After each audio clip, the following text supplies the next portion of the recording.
Constance, 1969. Image rare d'un des hommes les plus controversés d'Allemagne, Friedrich Flick, chef d'entreprise et multimilliardaire. C'était un génie. C'était un homme très brillant et extrêmement travailleur. Friedrich Flick est sans nul doute un personnage d'exception. C'était un grand manipulateur. Il était capable de tout. Friedrich Flick, how do you plead to this indictment? Guilty or not guilty? Ich bin unschuldig.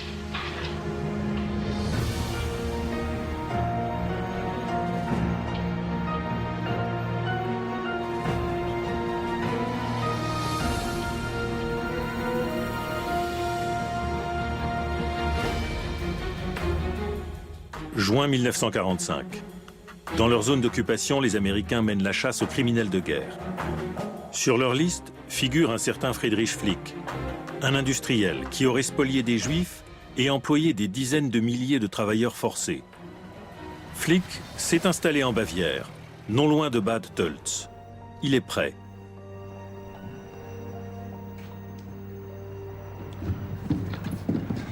Ils arrivent.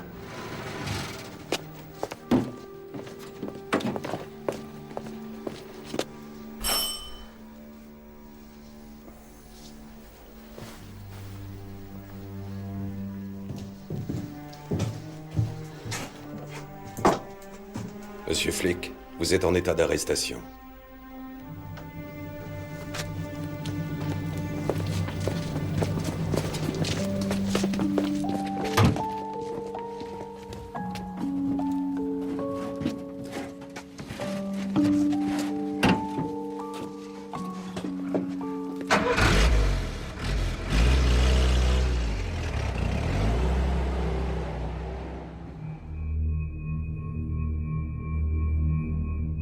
La prison militaire américaine de Prengesheim à Francfort. Flick et de nombreux autres suspects sont détenus ici.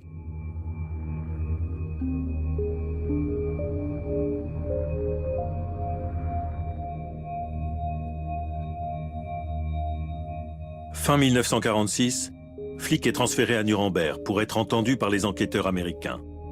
Il est parfaitement préparé à cet interrogatoire. Sa stratégie de défense consiste à se présenter comme un industriel qui aurait été partiellement victime des circonstances. Selon lui, il a été contraint par les autorités du Troisième Reich à faire des choses qu'il ne voulait pas faire. Eric Kaufmann est l'enquêteur américain chargé du dossier Flick. Il interroge Friedrich Flick pendant 4 mois. Les auditions sont enregistrées. Das ist völlig ausgeschlossen, dass ich das auf Heller und Pfennig heute hier auseinandersetzen kann. Es kann also auch die 100... Kaufmann est un juif allemand, originaire de Koblenz. Il a fui le nazisme en 1938 et s'est exilé aux États-Unis. Aujourd'hui, il enquête sur le passé de Flick. Entrez, monsieur Flick.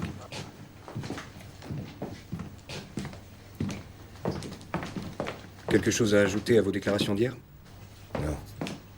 Prenez place.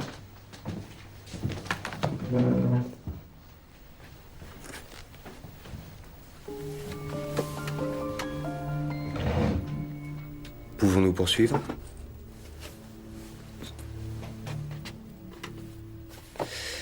À partir de 1937, vous avez été gérant de droit, c'est-à-dire directeur de la société en commandite Friedrich Flick.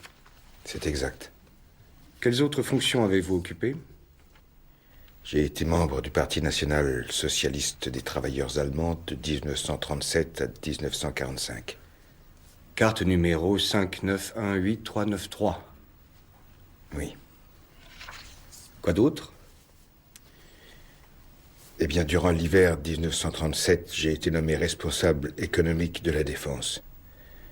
Et en 1941, on m'a décerné la Croix du mérite de guerre première classe.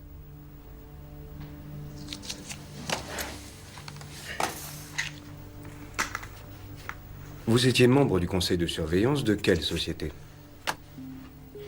La Dresdner Bank, les Aciéries Réunies, la société Schering, la société Allianz Assurance. Vous étiez un homme de pouvoir et d'influence. Je n'assistais que rarement aux réunions. Cela signifie-t-il que vous ne vous êtes pas investi pleinement? Pardon? Vous ne vous êtes pas investi à fond dans votre travail? Disons que je ne travaillais pas comme un fou, en tous les cas. Expliquez-vous. J'ai souvent été malade durant l'été 1943 et on ne peut pas dire que j'ai manifesté beaucoup de zèle à mon travail durant l'année 1944. Je ne me rendais que 3 fois par semaine à mon bureau. Je partais aussi souvent en vacances au printemps, par exemple. Monsieur Flick, vous avez soutenu la guerre d'Hitler. J'étais opposé à cette guerre. J'avais tout à y perdre. L'œuvre de ma vie. Et 3 fils en âge d'être incorporés, dont l'un est d'ailleurs mort au combat. L'œuvre de votre vie, voilà un bien grand mot. Un bien grand mot, oui. Mais j'ai tout mon temps. Parlez-moi de l'œuvre de votre vie, monsieur Flick. Je suis curieux de tout savoir. Quand êtes-vous né? Je suis né le 10 juillet 1883 à Kreuztal, dans l'arrondissement de Siegen. Mon père était agriculteur comme mon grand-père.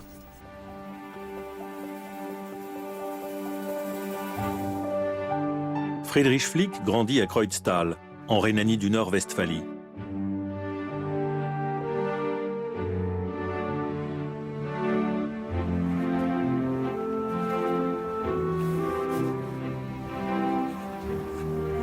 Ernst Flick, son père, est agriculteur et marchand de bois. Très tôt, le jeune Friedrich l'assiste dans les travaux et la comptabilité. Le père le récompense régulièrement de quelques pièces. Pour Friedrich, gagner de l'argent devient une passion.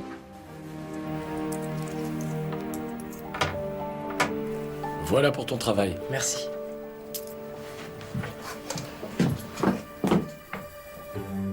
Friedrich veut fuir cette vie provinciale.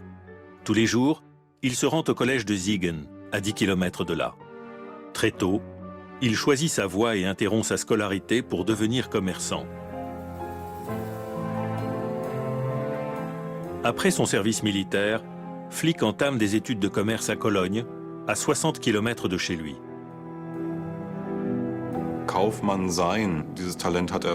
Son talent pour le commerce s'est révélé très tôt. À la fin de ses études de commerce, il décroche son diplôme avec d'excellentes notes et avec mention. Avec le commerce, Friedrich Flick a trouvé sa voie. Il est dans son élément et cela paraît dès cette époque. À 24 ans, Flick retourne à Siegen et travaille comme fondé de pouvoir dans une aciérie. Les usines sidérurgiques font partie du paysage du sud de la Westphalie. Friedrich Flick fera carrière dans ce secteur. En 1913, Friedrich est directeur d'usine. Il épouse Marie Schuss, 23 ans, fille de l'un des commerçants les plus en vue de Siegen.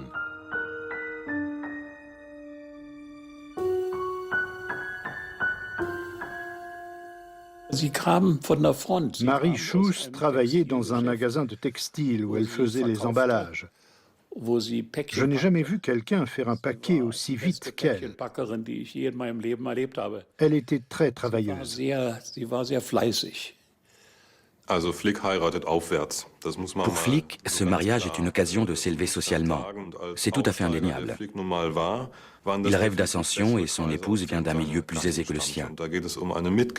Le mariage s'accompagne évidemment d'une dot apportée par son beau-père. Mais c'est un milieu dans lequel il faut faire des preuves.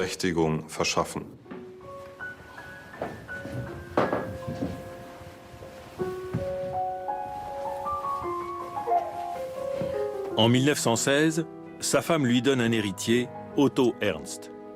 Flick fait à présent partie de la bonne société de Siegen. Mais son ambition est loin d'être satisfaite. Diriger une usine ne lui suffit pas. Il veut devenir entrepreneur et travailler à son propre compte. La Première Guerre mondiale lui en donnera l'opportunité. Les combats nécessitent de grandes quantités d'armes et de munitions.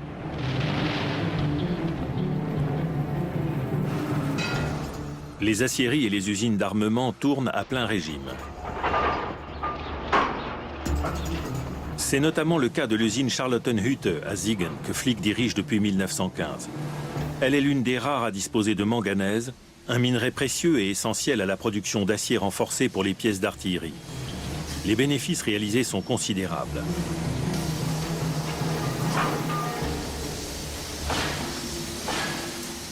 Pour tirer un profit personnel de la situation, Flick décide d'acheter d'importants paquets d'actions de la Charlottenhütte. Mais son salaire de directeur n'est pas suffisant. Il se lance secrètement dans le commerce de déchets de fer. Ces déchets constituent une matière première intéressante pour les aciéries. Une fois fondus et intégrés à l'acier, ils permettent de réduire les coûts de production. Flick entre en tant qu'associé commanditaire dans la société du vendeur de ferraille Trippe. Celui-ci lui reverse en sous-main une part de ses bénéfices.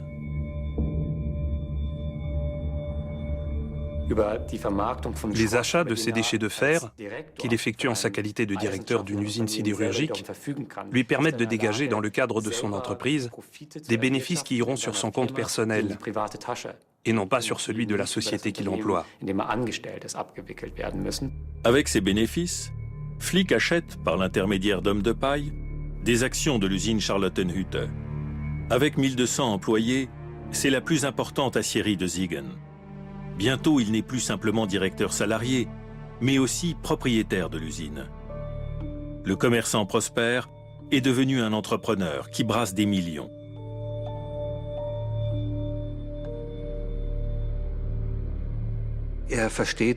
À l'insu de tous, il parvient ainsi à créer son premier empire industriel.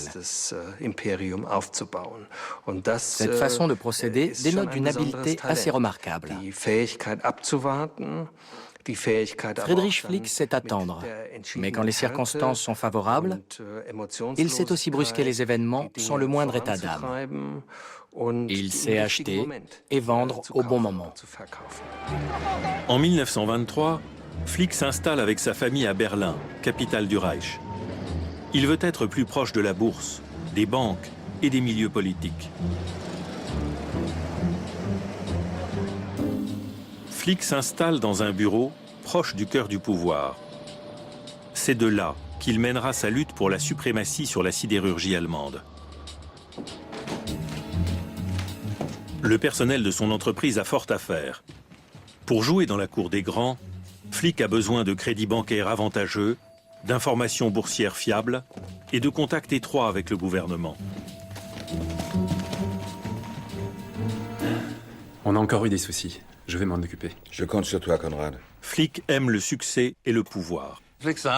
Quand il était à son bureau, Flick avait souvent en main un ou plusieurs crayons et un taille-crayon.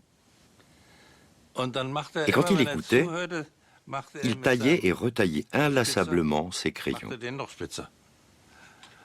C'était une manie, et on pouvait mesurer son degré de nervosité à la manière dont il tournait le crayon dans le taille-crayon. Le plus proche collaborateur de Flick n'est autre que son cousin, Konrad Kalesch, de 15 ans son cadet. Friedrich Flick connaît Kalesch depuis l'enfance. Toute sa vie, Konrad sera le confident de Flick. Mon père vénérait Flick. On pouvait presque dire qu'il le déifiait. Pour lui, Friedrich Flick était pratiquement l'égal de Dieu. Quand Flick l'appelait, il se précipitait en courant dans son bureau ou à son domicile le samedi ou le dimanche pour discuter de choses et d'autres. Il était totalement soumis à Flick et il l'admirait beaucoup. Konrad Kalesch occupe une position clé. Il est responsable des questions financières. Or, à cette époque-là, la finance constitue l'essentiel des affaires de Friedrich Flick. Son activité se concentre exclusivement sur les transactions financières et la spéculation. 1923 est l'année de l'inflation. Des capitaux énormes inondent le marché. La dépréciation monétaire est vertigineuse. Pour les requins de la finance et les profiteurs en tout genre, c'est l'occasion de s'enrichir considérablement. Des milliards se jouent sur des coups de poker. Friedrich Flick est de la partie. Dès la fin de la guerre, il se lance dans la spéculation boursière. À ce moment-là, il n'est plus du tout dans son rôle d'industriel. Il fait de la finance, il réalise des transactions sur le marché des capitaux. Son activité est celle d'un trader. Dans ces transactions, Flick se concentre avant tout sur les aciéries allemandes. Il achète à crédit des usines, les démantèle partiellement avant de les revendre en réalisant d'importants bénéfices. Berner ses concurrents, voilà sa grande passion. À la fin des années 20, il est le producteur d'acier le plus puissant d'Allemagne centrale. Il possède des aciéries, des mines et plusieurs usines de transformation des métaux. Le consortium Flick rejoint les Vereinigte Stahlwerke, les aciéries réunies, qui comptent plus de 200 000 salariés et constituent le plus grand trust de l'acier en Europe. Pour Flick, c'est le point de départ d'une formidable expansion vers l'ouest de l'Allemagne. Dans les années 20, son ambition principale sera de s'établir dans la Ruhr, de s'imposer dans les hautes sphères de l'industrie minière et métallurgique, voire même d'y occuper une position dominante.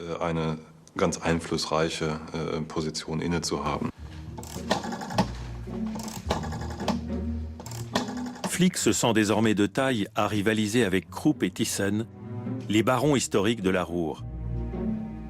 Une fois de plus, il utilise des hommes de paille pour acheter des mines de charbon et des parts dans plusieurs aciéries de la Ruhr.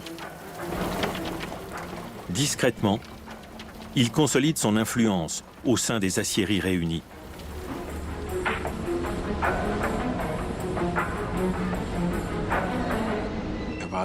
En 1930, Flick était l'homme le plus puissant de la Ruhr. Mais il n'en faisait pas état, pas même au sein des associations d'industriels. Mais si chacun avait joué carte sur table et fait le décompte de ses investissements et de ses capacités d'influence, Flick aurait très certainement été le plus puissant. Grâce à sa position de numéro 1 de la sidérurgie allemande, Flick goûte au charme de la vie bourgeoise. À ses côtés, Marie, son épouse, une femme déterminée et dévouée à sa cause. La famille habite une villa cossue, dans la forêt de Grunewald, près de Berlin. Le couple a 3 fils, 3 héritiers élevés dans la perspective de la succession. Otto Ernst, Rudolf et Friedrich Karl, le petit dernier. Friedrich Karl est né la même année que moi. Nos pères tenaient beaucoup à ce que nous soyons camarades de jeu. Régulièrement, un chauffeur venait me chercher pour m'emmener à la Tauberstrasse. Fritz Karl et moi, nous jouions dans le bac à sable.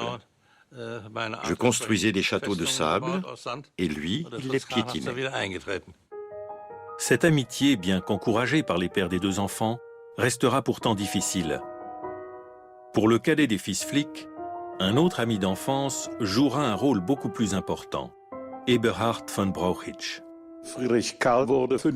Pour son 5e anniversaire, Friedrich Karl a été autorisé à inviter des camarades de jeu. Et sa mère avait obtenu de la mienne que je sois présent ce jour-là. Nous nous sommes rencontrés lors de cette fête d'anniversaire. Et par la suite, s'est développée une amitié d'enfance que je qualifierais de très agréable. La famille Flick, c'étaient des gens simples et sérieux, ce qui, à notre époque, ne veut sans doute plus dire grand-chose. Mais les parents ont peu de temps pour leurs fils. Leur éducation manque de chaleur humaine et de douceur.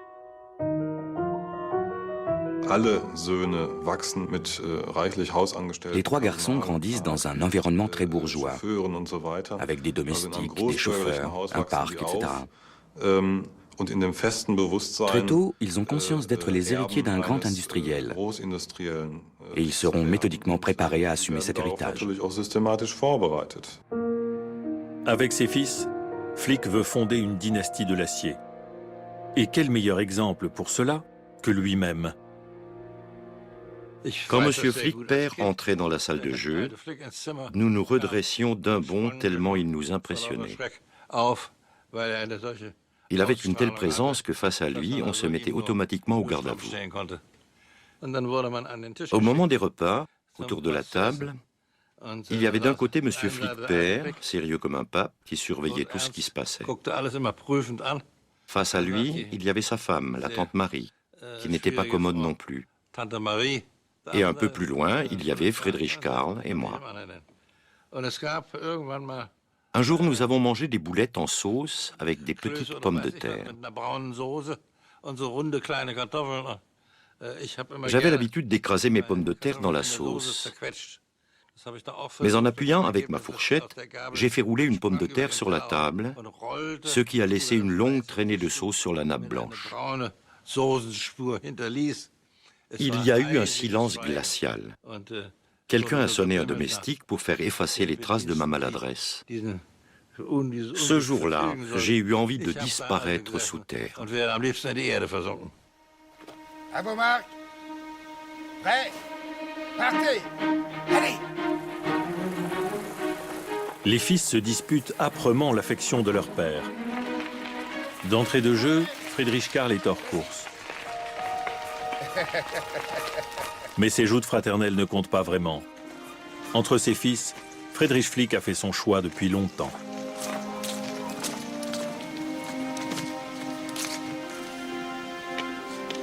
Ça viendra, va.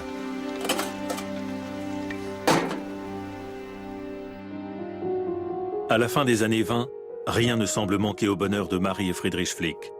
Pourtant, l'appartenance à la haute société berlinoise ne leur suffit pas. Ils veulent être reconnus par les barons de la Ruhr.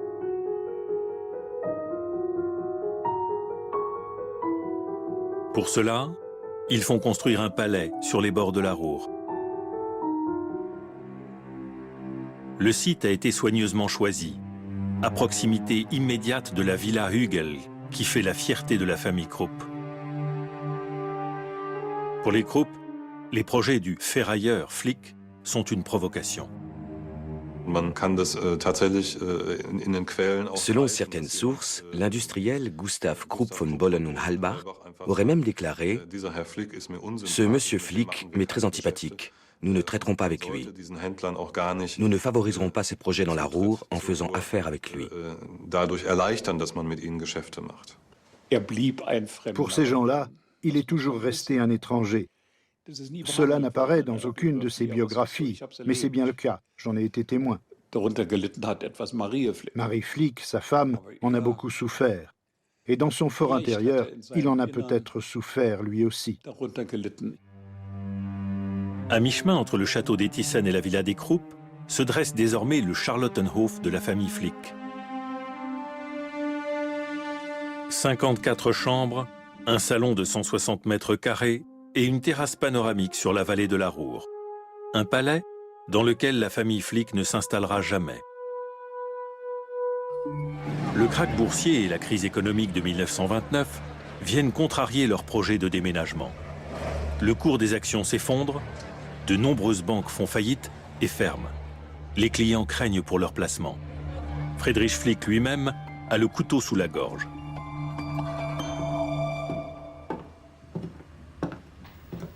C'est de la folie. Non seulement ils nous coupent les vivres, mais en plus ils veulent récupérer leur argent. Vous en êtes certain? L'empire de Flick est financé principalement par les banques. Il possède peu de capital personnel et il manque de liquidités pour rembourser les prêts en cours. En 1932, il est au bord du gouffre. Pour éviter la faillite, il lui faut trouver de nouveaux soutiens. Il semblerait que le gouvernement pourrait nous aider et racheter certaines de nos actions, à condition que ce soit dans l'intérêt national. Depuis plusieurs années, Flick fait du lobbying auprès des partis politiques. À présent, il fait courir une rumeur, selon laquelle la France, l'ennemi juré, s'intéresserait au rachat de ses mines de charbon. Le gouvernement Brüning, à forte orientation nationaliste, se retrouve sous pression. Dans le même temps, Flick effectue des dons généreux aux partis politiques, surtout à ceux qui sont au gouvernement.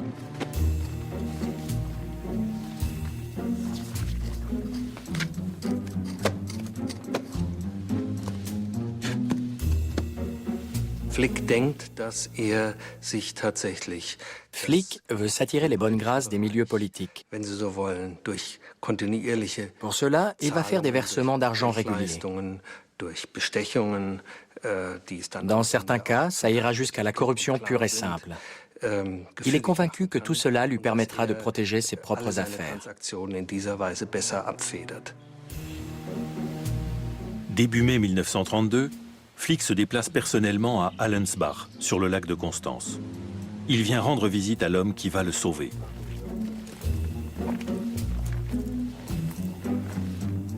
Il s'agit de Hermann Dietrich, ministre des Finances du gouvernement Brüning. Flick parvient à le convaincre de racheter ses houillères de la Ruhr au quadruple de leur valeur en bourse. Avec l'argent public. Dietrich signe l'acte de rachat, sauvant ainsi Flick aux frais de l'État.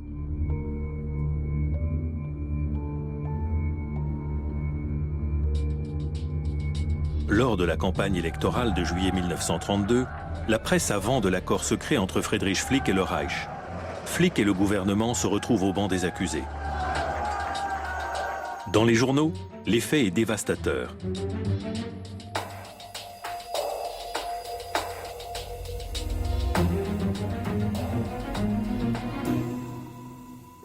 Aux yeux de l'opinion publique allemande, Flick est celui qui a fait pression sur l'État pour obtenir une subvention alors que 6 millions de personnes se retrouvent au chômage. Flick est perçu comme celui qui a sauvé sa peau aux frais du contribuable.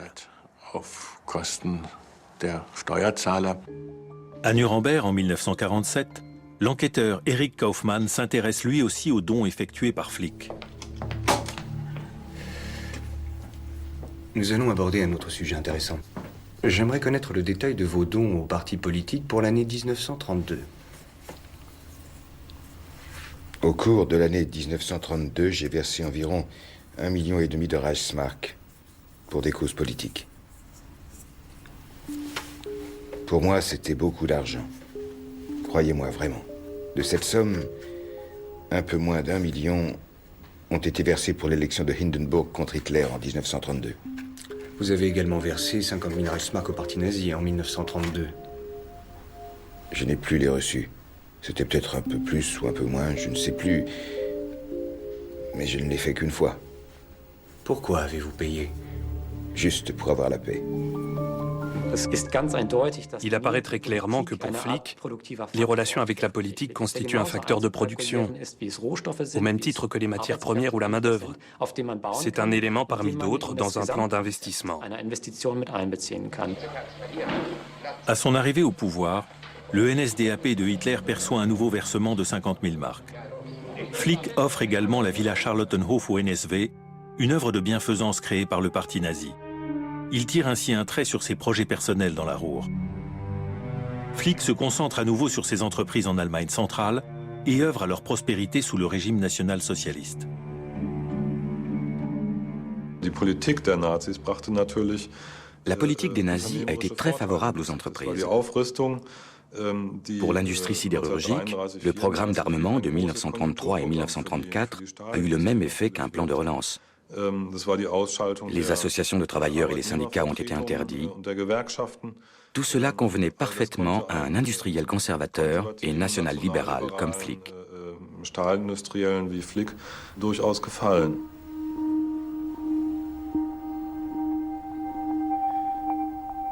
Monsieur Flick, combien de fois avez-vous rencontré Hitler? 2 fois. La première rencontre a eu lieu quand? C'était en février 1932 à Berlin, à l'hôtel Kaiserhof. De votre propre initiative? Je voulais faire sa connaissance. Quelqu'un a assisté à l'entrevue? Non, nous étions seuls. Combien de temps? Environ 1 heure. De quoi avez-vous parlé? Moi, je n'ai rien dit du tout. Il n'a pas cessé de parler. Je n'ai pas pu prendre la parole une fois. Et plus tard? Comment ça? Lors de votre deuxième rencontre avec Hitler. Il m'avait convoqué cette fois-là. Quelqu'un lui avait dit que j'avais fait don du Charlottenhof au parti. Alors je suis allé le voir. Où cela? Au congrès du parti du Reich. Il m'a fait part de sa gratitude. L'entretien a duré une dizaine de minutes. Tout au plus. En 1936, vous avez visité le camp de concentration de Dachau avec le cercle des amis d'Himmler. Mon frère a libéré Dachau en 1945. Il a vu là-bas des choses épouvantables.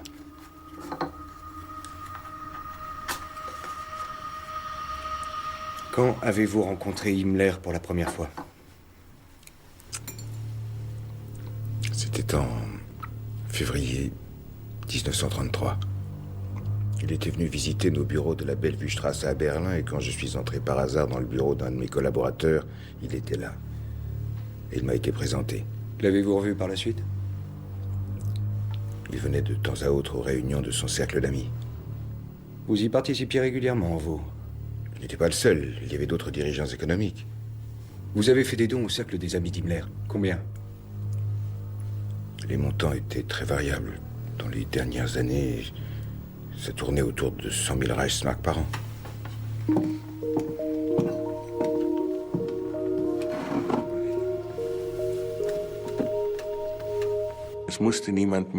Personne n'était contraint de visiter Dachau en compagnie de Himmler, ni de faire partie du cercle de ses amis. D'autres entreprises dont les dirigeants n'étaient pas membres de ce cercle ont malgré tout fait de très bonnes affaires. Cela indique bien que Flick, comme beaucoup d'autres entrepreneurs à cette époque, voulait se sentir proche du régime. Une fois par mois, le cercle des amis de Himmler se réunit autour d'un dîner. Flick y participe régulièrement. Pour Flick, ces dons versés au cercle des amis de Himmler faisaient partie du travail de relations publiques. C'était une pratique courante. D'autres hommes d'affaires ont fait la même chose. Plus Himmler gagnait en importance et en influence, plus les versements étaient revus à la hausse. Mais pour Flick, l'homme incontournable s'appelle Hermann Göring. En 1936, Hitler lui a confié le réarmement du Reich et la gestion de la production de charbon et d'acier. C'est avec Göring qu'il faut avoir de bonnes relations. Et avec son goût de l'apparat, c'est quelqu'un qu'on peut amadouer avec des cadeaux de valeur. Par des intermédiaires, Flick entretient le contact avec Göring. À ses anniversaires, il lui offre des toiles de maîtres anciens. En retour, il bénéficie de ses faveurs. Dans le système nazi, les relations sont très personnalisées. Les choses ne se passent pas dans les antichambres, ni dans les bureaux ou dans les secrétariats. Ce qui compte, ce sont les relations personnelles directes des uns avec les autres. Flick a très vite compris qu'il avait tout intérêt à soigner son image auprès des dignitaires du régime nazi.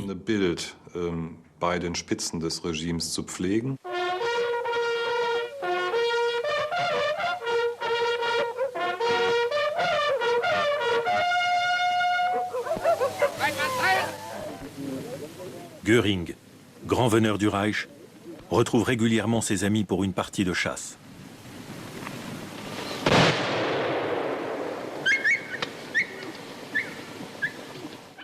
Göring accueille Flick dans son cercle de chasseurs. En 1937, il le nomme conseiller aux chasses du Reich. Pour cela, Flick a étudié l'art de la vénerie. Il adhère au parti nazi et prend une part active à la politique d'aryanisation des biens juifs. Flick jette son dévolu sur les gisements de lignite de la famille Petschek, en Allemagne centrale.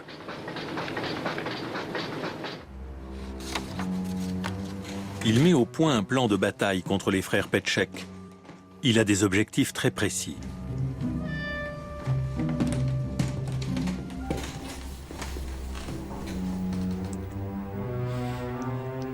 Les grands projets comme celui-ci doivent être menés rapidement et d'une seule traite. Il faut que Göring te donne les pleins pouvoirs de négociation. Il faut aussi museler tous les autres candidats. Personne ne doit leur faire de proposition d'achat à part nous. Et s'ils continuent à tergiverser, nous les menacerons en disant que Göring s'apprête à sortir sa loi d'expropriation. Ils auront alors le choix entre rien du tout et notre offre. Nous allons commencer par mettre le couteau sous la gorge du plus jeune des deux frères. Et une fois que celui-ci se sera rendu, la pression sur l'autre augmentera d'elle-même. Avec l'une des branches de la famille Petschek, cette stratégie sera payante. En revanche, les fils d'Ignaz Petschek, établis à Aussig, refusent de céder au chantage. Flick a du mal à préserver les apparences. Flick tenait absolument à ce que les Petschek d'Aussig négocient, afin que la transaction paraisse légale. Il pensait pouvoir légitimer le vol de biens privés par le simple fait que les propriétaires de ces biens étaient juifs. Mais mon père et ses frères ont refusé d'entrer dans son jeu. En 1939, Franz Petschek se réfugie à Genève avec sa famille. Mais Flick ne lâche pas prise. Dans une lettre, il le presse d'accepter un rendez-vous. Mon père gardait le sens de l'humour, même dans les circonstances les plus difficiles. Je le vois encore assis devant sa machine à écrire portative dans notre chambre d'hôtel, nous lisant sa réponse à Flick. Je suis navré de ne pas pouvoir honorer ce rendez-vous, mais ce séjour de ski en Suisse est bien trop agréable pour que je l'interrompe. Et je me souviens qu'il a ajouté « Cet homme est vraiment un voyou ». Je ne crois pas l'avoir jamais entendu dire quelque chose de plus virulent. Les Petschek sont finalement expropriés et Flick rachète au Reich la plupart de leurs mines de lignite. Il acquiert à bas prix des usines et des biens immobiliers dont les propriétaires, juifs, doivent quitter l'Allemagne pour fuir le régime nazi.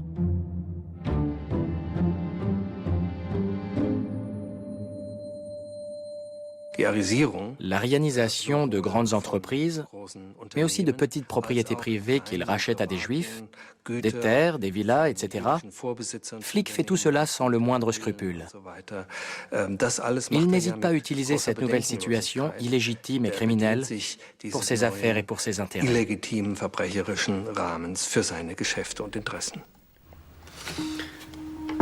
Monsieur Flick, ne trouvez-vous pas que le rachat de biens juifs relevait de l'arianisation?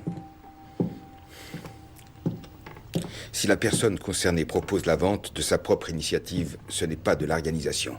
Mais le plus souvent, ces ventes n'étaient pas réalisées librement, mais sous la pression. Je n'ai jamais exercé la moindre pression.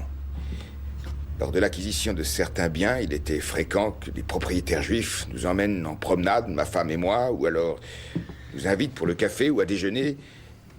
Quant à moi, je leur disais toujours... Si vous souhaitez vendre, c'est votre affaire. C'est à vous seul qu'appartient cette décision. Je ne peux et ne veux pas influencer votre choix. Mais sachez que si vous décidez de vendre, je suis tout disposé à en discuter avec vous. Vous n'avez donc jamais arianisé quoi que ce soit? Il m'est arrivé de racheter une propriété quasiment invendable par pure complaisance. J'ai aussi racheté des biens à des prix bien trop élevés. Vous appelez ça arianisation? Lors d'une conférence, vous avez déclaré que la ferraille n'était pas une marchandise très noble, monsieur Flick. Du moins pas tant qu'elle était vendue par des juifs, mais que c'était une marchandise utile. Pourquoi cette déclaration antisémite? Dans l'industrie sidérurgique allemande, il est communément accepté que la ferraille n'est pas une marchandise noble. Et donc votre remarque n'avait aucun caractère antisémite? Je n'ai pas dit cela. Expliquez-vous. J'ai offert à un grand nombre de juifs la possibilité de démarrer une nouvelle vie à l'étranger, et j'ai fait cela au péril de ma propre vie. Et quelqu'un qui aidait les juifs comme je le faisais pouvait bien se permettre une remarque antisémite de temps en temps, pour détourner les soupçons.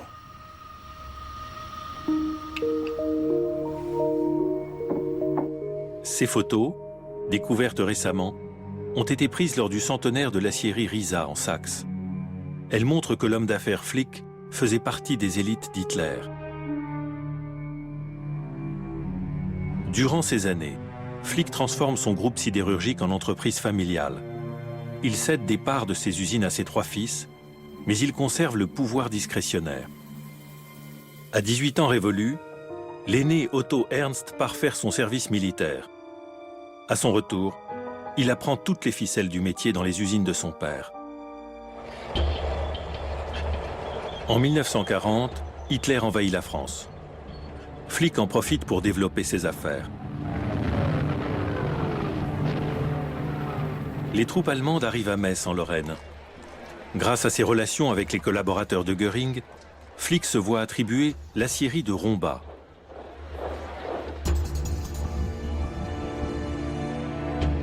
Pour l'aîné Otto Ernst, Rombach est le baptême du feu. Mais il ne fait pas preuve d'une grande habileté dans ses fonctions de directeur commercial.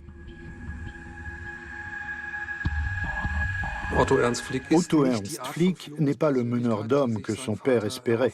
Il n'est pas un grand tacticien et quelquefois il refuse d'assumer ses responsabilités et de prendre des décisions. Ce sera notamment le cas avec les ouvriers de Rombach.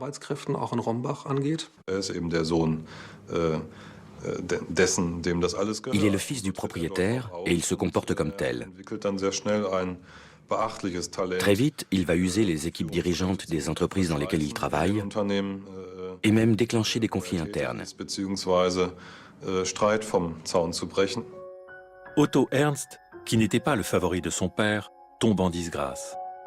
À présent, les espoirs de Flick reposent exclusivement sur son deuxième fils, Rudolf.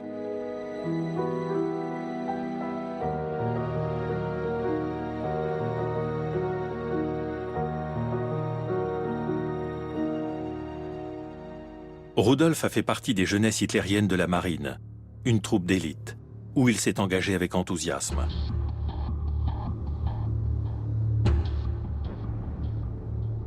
En 1938, il commence sa carrière d'officier dans une autre unité d'élite, le régiment Hermann Göring.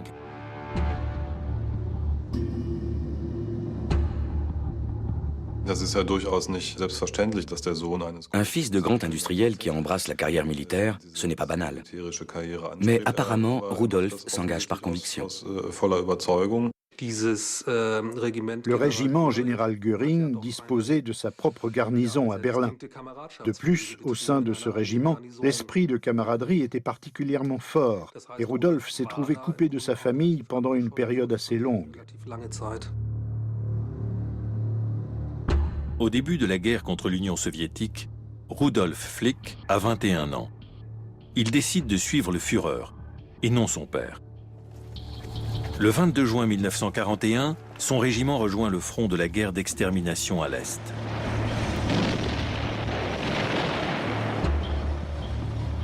Six jours plus tard, Rudolf Flick meurt, le cœur et les poumons déchiquetés par des éclats d'obus.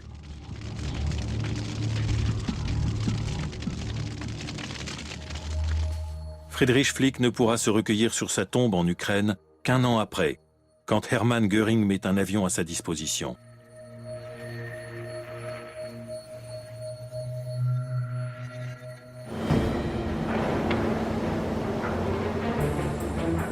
Flick devient l'un des plus grands producteurs d'armes du régime nazi, dépassant même Krupp, son concurrent et rival. Le rendement de ses usines, les faibles coûts de revient et de nombreuses commandes d'État font de lui l'un des hommes d'affaires les plus riches du Troisième Reich.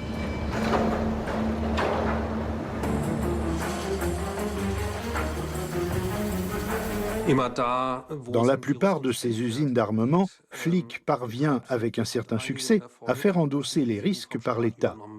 Il opère toujours sur le même principe. Il réduit ses contributions réelles au minimum et tente de faire porter à l'État les coûts d'investissement et les risques entrepreneuriaux. À partir de 1942, les usines de Flick emploient des dizaines de milliers de travailleurs forcés, parmi lesquels de nombreuses femmes.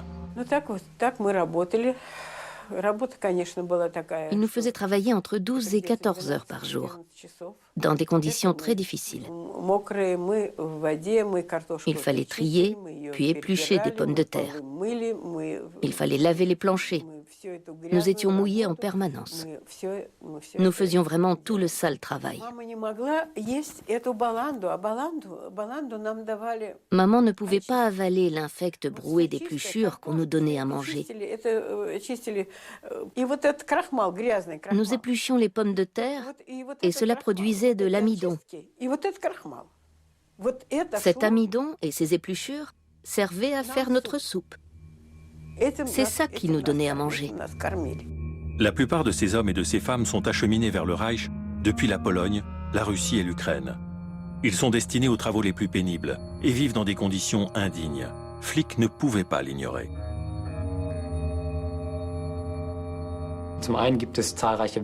Chaque année, Flick visitait ces différents sites de production. Il voyait les gens qui travaillaient. Il a vu les camps de travailleurs forcés. Et par ailleurs, sa correspondance montre très clairement qu'il était informé du mauvais état de santé de ces travailleurs forcés. Quand avez-vous été confronté personnellement pour la première fois au travail forcé, monsieur Flick? C'était en septembre 1942. J'étais parti en Ukraine pour un voyage privé. À la gare de Lemberg, j'ai vu des trains avec des travailleurs étrangers en partance pour l'Allemagne. Et vous vous êtes dit quoi?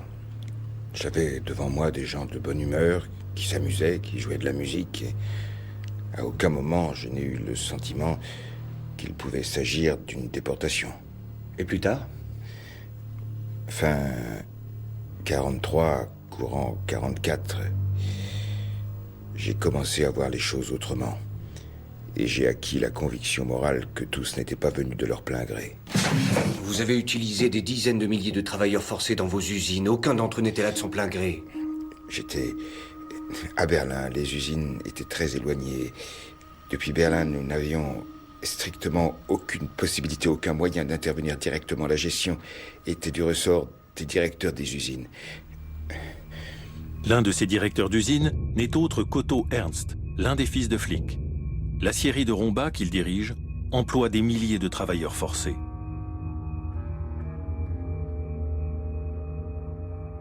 En octobre 1942, il y a eu les premiers trains avec des Ostarbeiter qui venaient essentiellement d'Ukraine, de la région de Kirovo. Il y a eu un premier convoi avec 450 Ost, et il y avait donc un camp très important qui a regroupé plus de 1200 Ostarbeiter à Amnéville, et ces gens-là travaillaient donc à Romba. Le commandant SS Degen fait régner la violence et la terreur dans le camp de Romba.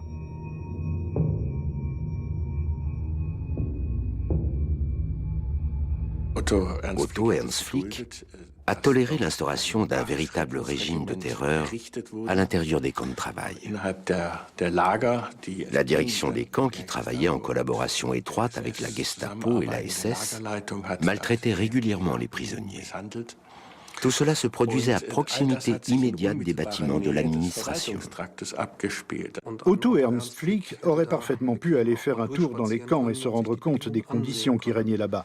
Plus tard, il a déclaré qu'il n'avait pas eu l'occasion de s'informer à ce sujet et que lors de ses sorties, il n'avait vu que des paysages florissants. À Romba, peu avant l'arrivée des Alliés, 4 prisonniers russes sont exécutés publiquement après une tentative d'évasion.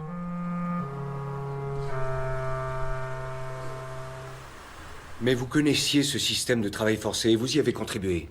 Qu'est-ce que j'aurais dû faire si j'avais protesté ou bien si j'avais tenté d'intervenir d'une manière ou d'une autre? J'aurais probablement été liquidé pour sabotage et obstruction à l'effort de guerre.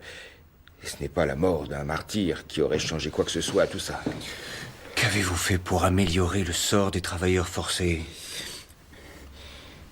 Je m'informais auprès des responsables des différents sites de production que je visitais pour savoir si, du point de vue vestimentaire et alimentaire, tout était fait pour soulager du mieux possible le sort des travailleurs étrangers.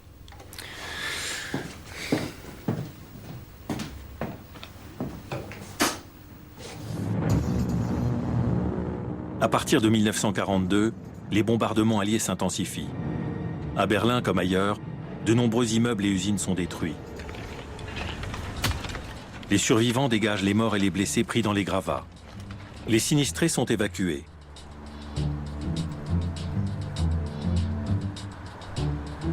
Flick abandonne son bureau de la rue de Bellevue.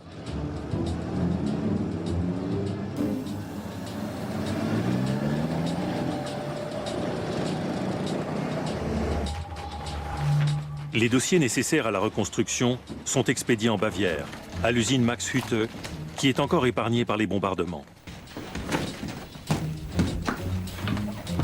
Le Telex ne fonctionne pas. Flick a fait fortune.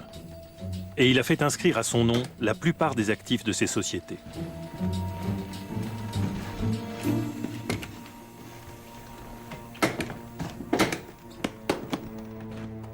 Il est mort.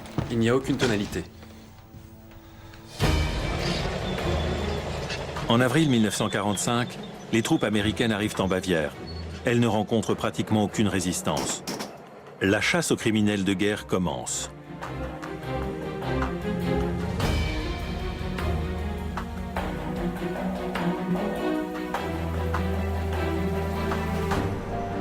Mars 1947. Au palais de justice de Nuremberg, le procès pour crime de guerre contre Friedrich Flick et les dirigeants de son groupe se prépare. Moi-même, je n'étais informé que très partiellement de toutes ces choses. C'est absolument tout ce que je peux dire à ce sujet.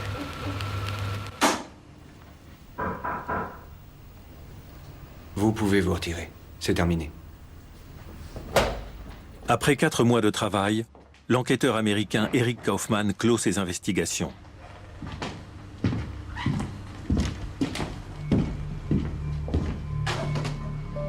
Les comptes rendus de ces auditions seront transmis aux procureurs et à leurs équipes.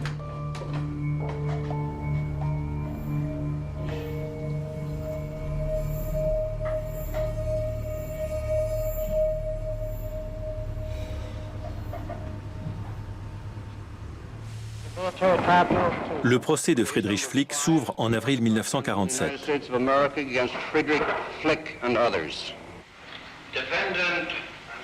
Flick, how do you plead to this indictment? Guilty or not guilty? Ich bin unschuldig.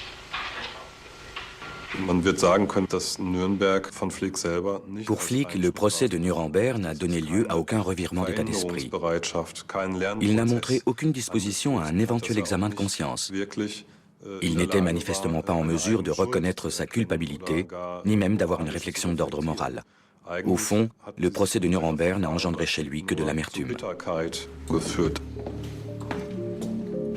Flick est condamné à 7 ans de prison pour participation au programme de travail forcé du régime nazi, spoliation et versement de dons au cercle Himmler. Il est alors âgé de 64 ans.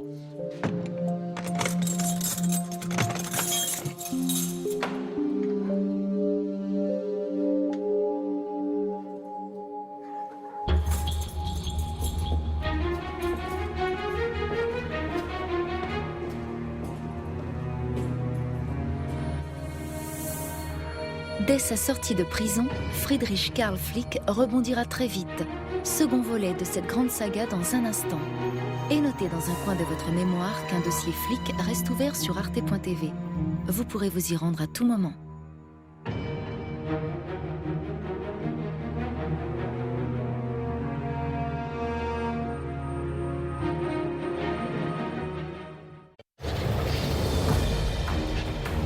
Avril 1945. Les Américains occupent la Bavière et recherchent des criminels de guerre. Sur leur liste, Friedrich Flick, l'un des plus riches industriels du Troisième Reich. Parti de rien, il est devenu un puissant magnat de l'acier. Il figure parmi les élites d'Hitler. Son objectif ? Fonder une dynastie de l'acier avec ses fils. Friedrich Flick est l'un des principaux fabricants d'armes d'Hitler, plus puissant encore que Krupp. Des dizaines de milliers de travailleurs forcés s'échinent dans ces usines. Beaucoup ne survivront pas. En 1947, il figure parmi les accusés du procès de Nuremberg. Ich bin unschuldig. Quelques années plus tard, Friedrich Flick règne à nouveau sur un empire encore plus vaste. Mais il lui faut relever son plus grand défi, gérer sa succession. C'est sans doute son plus grand échec. Le père Friedrich Flick décidait, les autres devaient lui obéir. En fait, Friedrich Flick a détruit ses deux fils. C'était un solitaire. Flick, une tragédie familiale.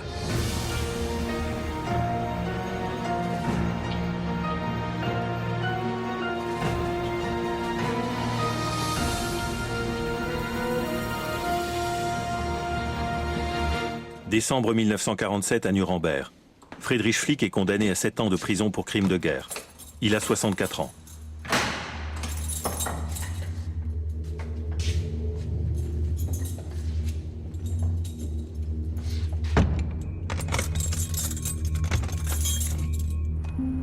Flick purge sa peine dans une prison pour criminels de guerre en Bavière, à Landsberg am Lech. Il estime avoir été condamné à tort, mais il ne se résigne pas pour autant. Il échafaude déjà des projets pour un nouveau groupe industriel.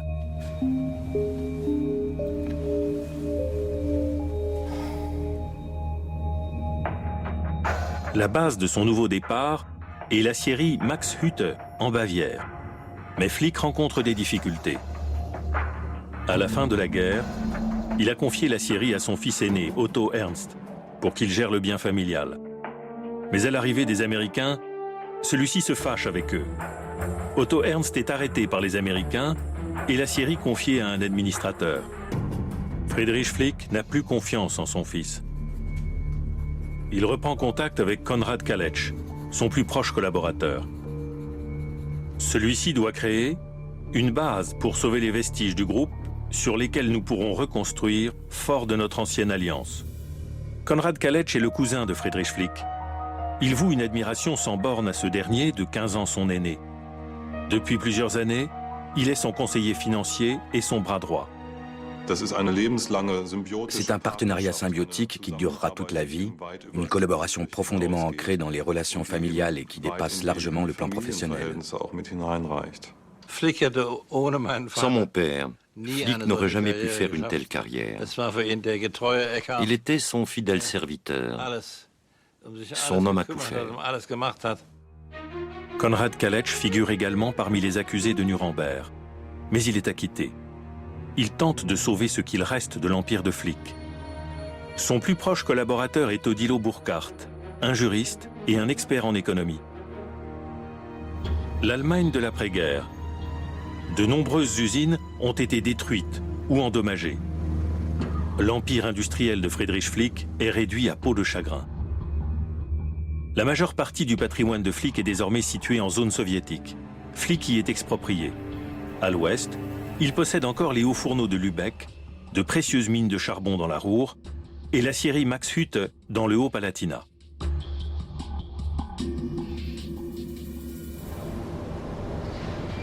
L'industrie lourde est passée sous le contrôle des Alliés. Ces derniers veulent séparer le charbon et l'acier.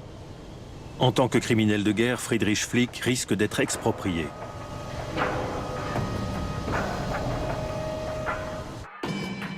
L'acierie Max Hütte est la plus menacée.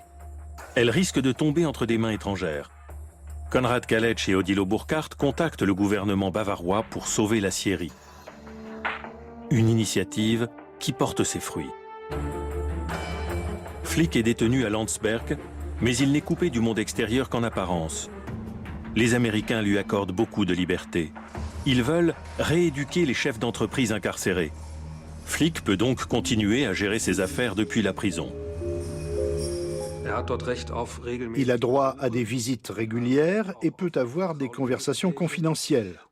Il reçoit régulièrement la visite d'Odilo Burkhardt et de Konrad Kalesch, qui gèrent les activités du groupe pendant sa détention.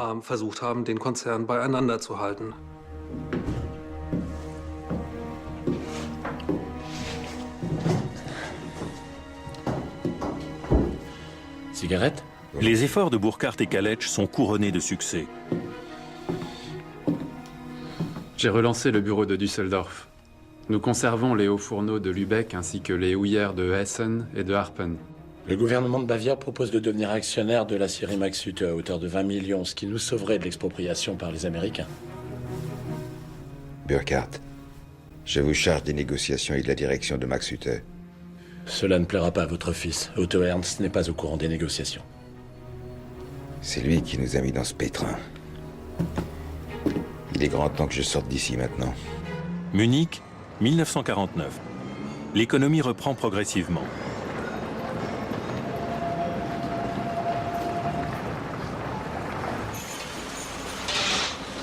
Un dépôt de ferraille, non loin du Hauptbahnhof.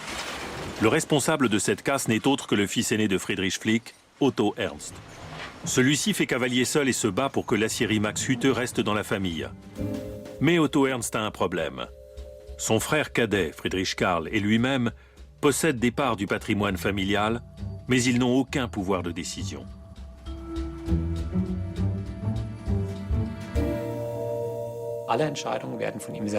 Flick prend toutes les décisions auxquelles il associe ses plus proches collaborateurs. Mais ses deux fils qui travaillent avec lui ne jouent pas un rôle déterminant. Ils ont beau être actionnaires, dans la pratique, ils n'ont aucun pouvoir de décision. Otto Ernst veut participer aux prises de décision. En l'absence de son père, il veut être le chef de l'entreprise. Mais il se sent floué dans l'affaire de l'acierie et convoque son frère cadet et les proches collaborateurs de Friedrich Flick à une réunion dans un hôtel de Munich. C'est un affront. Vous négociez tous les deux derrière mon dos avec le gouvernement de Bavière, alors que c'est moi qui avais établi les premiers contacts l'an dernier. Il faut absolument vendre. C'est à 100% dans l'intérêt de votre famille. Vous devez comprendre cela. Écoutez-moi, je vous défends de vendre. Vous ne représentez pas nos intérêts, mais seulement les vôtres. Je vous ordonne de stopper ces négociations immédiatement. Vous n'êtes qu'un intrigant. Calmez-vous, inutile de s'énerver. Essayons de parler raisonnablement. Otto Ernst s'en remet à Kalesch et à Burkhardt pour les négociations. Mais il s'entête et se rebelle sans cesse contre son père. Avec 7000 salariés, Max Hütte est la plus importante acierie de Bavière. L'État bavarois suit les conseils de Flick et achète 26% des parts de l'aciérie pour assurer la pérennité du site. Comme toujours, Flick a sorti la transaction de largesse financière en faveur d'hommes politiques et des partis bavarois. Et cela fonctionne. Le gouvernement bavarois permet à Flick de rester propriétaire de l'aciérie et lui verse en plus 20 millions de marks, puisés dans les impôts, pour payer les actions. À nouveau, Flick réussit à s'attacher le soutien du Land de Bavière. Depuis sa prison de Landsberg, Flick noue également des contacts avec le gouvernement à Bonn. Il mise sur sa prochaine libération car il sait qu'on a besoin de lui.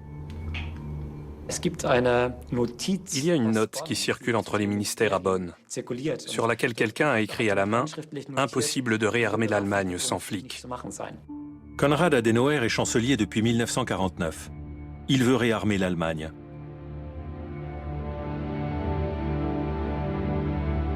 Le chancelier et la majorité des députés du Bundestag sont unanimes. Flick et les anciennes élites politiques doivent participer à la reconstruction de l'Allemagne. De nombreux membres du gouvernement, et aussi certains sociodémocrates, s'engagent en faveur de la libération des criminels de guerre. Et il faut sortir au plus vite ces hommes des geôles des Alliés. Il en va de l'honneur national. Flick est amnistié en 1950. Lorsqu'il sort de prison, il a 67 ans.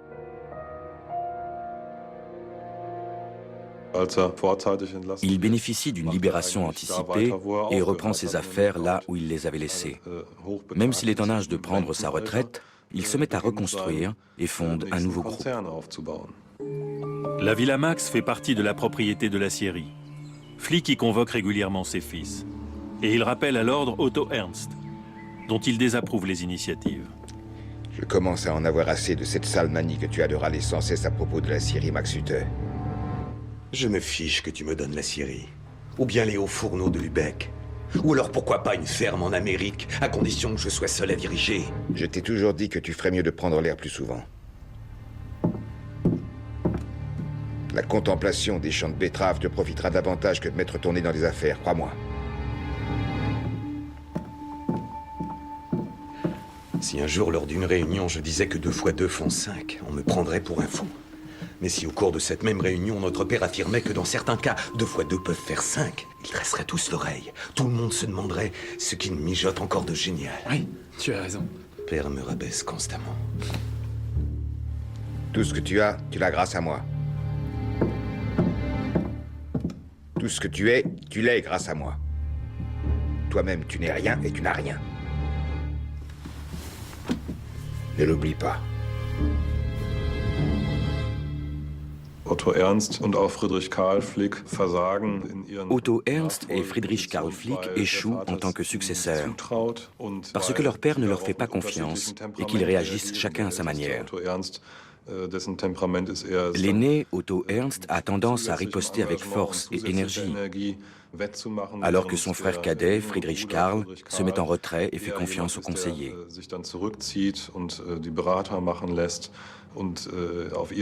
Toute leur vie, les 2 fils chercheront à se positionner face à la figure toute puissante du père.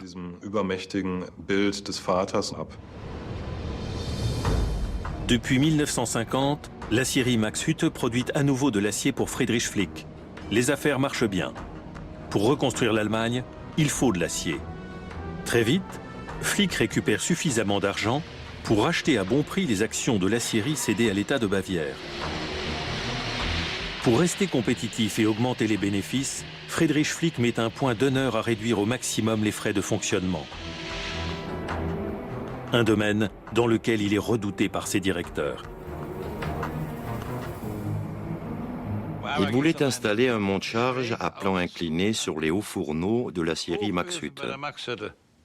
Flick les a écoutés attentivement, puis il leur a dit « Messieurs, quand vous aurez fini, je résumerai pour vérifier que j'ai bien compris. Cela ne générera aucun bénéfice. Je suis d'accord, c'est plus moderne et vous en avez envie. Mais je ne vois pas d'autre raison pour laquelle vous auriez besoin d'un monte-charge à plan incliné. » Et le sujet était clos. Les pauvres gars étaient effondrés. En 1953, Marie Flick offre à son mari une maison au bord du Tegernsee pour son 70e anniversaire. Une petite propriété, avec des annexes pour le personnel et les chauffeurs. Depuis 40 ans, Marie et Friedrich Flick forment un couple moderne, dans lequel le chef d'entreprise n'a pas toujours le dernier mot. Elle avait une forte personnalité. Et à mon avis, c'est elle qui dirigeait la maison. Quand son mari critiquait ses vêtements et jetait un costume par terre, elle vidait l'ensemble du placard et lui jetait tous les costumes à la figure. Elle avait du répondant. Les invités sont les bienvenus à la maison Grüneck, où le train de vie est simple. C'était un couple très accueillant, notamment grâce à sa femme. Mais il n'y avait ni caviar ni homard, et le champagne n'était pas toujours français. On y servait aussi du mousseux allemand. Friedrich Flick cultive déjà sa propre légende. Il mettait un point d'honneur à fumer des cigares à 30 Pfennig. Konrad Kaletsch, qui était toujours à ses côtés, ne supportait plus la fumée de ces mauvais cigares, si bien qu'il a fini par acheter des cigares à 1 mark pièce qu'il mettait dans des boîtes sur lesquelles était inscrit 30 Pfennig. En 1953, 3 ans seulement après sa sortie de prison, les époux Flick forment à nouveau un couple célèbre et respecté. C'est Konrad Adenauer qui t'a envoyé les vœux les plus beaux. Cher Monsieur Flick, je vous envoie mes meilleurs vœux à l'occasion de votre 70e anniversaire. J'espère que vous pourrez encore contribuer à la reconstruction de notre économie durant de longues années, bien que vous ayez traversé de très lourdes épreuves dans l'après-guerre. Avec toute mon amitié, votre Konrad Adenauer. Regarde. Regarde, j'ai là quelque chose d'intéressant. Odilo Burkhardt, le plus proche collaborateur de Friedrich Flick, a réalisé un album photo du procès de Nuremberg. Burkhardt y présente Flick et les autres accusés comme des héros et se moque des plaignants et de leurs témoins.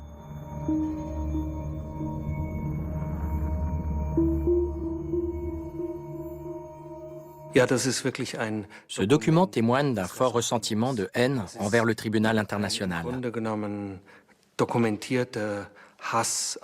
Il n'y a pas la moindre empathie à l'égard des témoins, des travailleurs forcés qui ont déposé contre lui.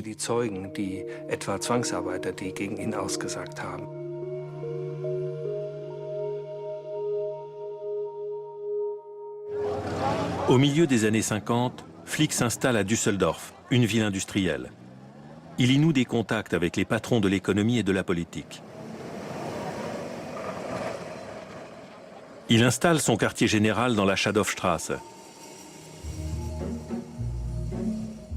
Flick se lance un défi.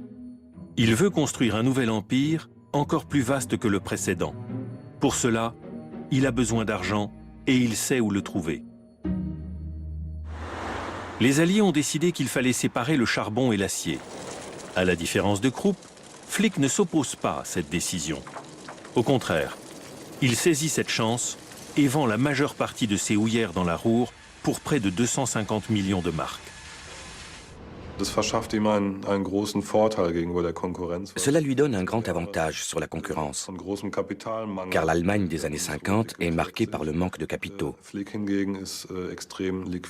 Flick dispose désormais de liquidités qu'il réinvestit dans des entreprises. Friedrich Flick commence à acheter en secret de gros paquets d'actions de Daimler-Benz. Daimler était coté en bourse, et c'est la raison pour laquelle il a acheté des actions. Pour lui, c'était un investissement. Il voulait gagner de l'argent et augmenter sa fortune. C'est ce qu'il a fait pendant toute sa carrière. Daimler-Benz est l'entreprise la plus lucrative de l'après-guerre. Avec 42% des actions, Flick devient l'actionnaire majoritaire. la valeur des actions est rapidement multipliée par 7. Flick investit dans un secteur d'avenir, le papier, de plus en plus utilisé dans les bureaux et pour l'expédition des marchandises. Flick place également plusieurs millions dans la production de matières plastiques de l'entreprise Dynamite Nobel, qui fabrique des boîtiers, des tubes et des revêtements de sol. Une activité très lucrative. Et il recommence à produire des armes. En 1963, il lance le Léopard, une opération sécurisée grâce au contrat public. Avec les hauts fourneaux de Lübeck et l'acierie Max Hütte en Bavière, le nouvel empire de Flick compte encore 2 aciéries. Mais le moteur du groupe est désormais constitué par les industries florissantes de l'automobile, du papier et de la chimie. Au début des années 60, d'autres acquisitions et participations constituent un conglomérat pour le moins opaque, la Flick KG. Friedrich Flick ne cache pas sa réussite. Il fréquente à nouveau l'élite de l'économie et de la politique.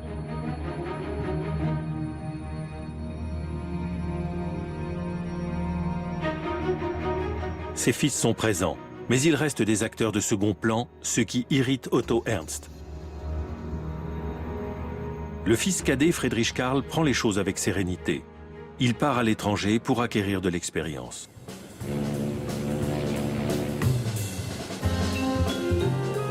New York. C'est ici que Friedrich Karl doit se familiariser avec la nouvelle puissance mondiale et les méthodes du capitalisme moderne. Il s'installe à Manhattan, quartier des banques et de la bourse. Pour le stage de son fils cadet, le vieux Flick a choisi un géant de la chimie. Il a demandé au groupe Grace de prendre Friedrich Karl comme stagiaire dans l'entreprise. Autant que je sache, il n'y a jamais vraiment travaillé. D'ailleurs, il a peu travaillé dans sa vie. Mais il aimait s'amuser et il organisait souvent des fêtes. J'étais toujours présent et je lui donnais un coup de main. Nous avions une relation très agréable, mais superficielle. Lors d'une réception à l'hôtel Waldorf Astoria, Friedrich Karl retrouve par hasard une vieille connaissance. Il s'agit de Eberhard von Brochich, un ami d'enfance.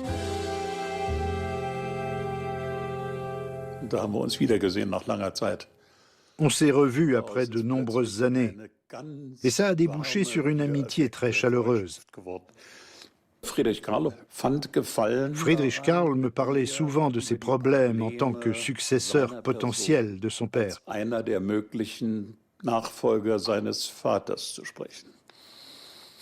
C'était la première fois que j'étais sérieusement confronté au problème de la succession dans une famille d'industriels. En 1957, Friedrich Karl retourne en Allemagne à la demande de son père. Il a 30 ans et doit commencer sa carrière de chef d'entreprise. Il est affecté au nouveau bureau de Düsseldorf, sous la direction du père redouté. Friedrich Karl s'est dit alors: si je peux entrer maintenant au conseil d'administration du groupe à Düsseldorf, je n'y arriverai pas tout seul. J'ai besoin de quelqu'un à mes côtés.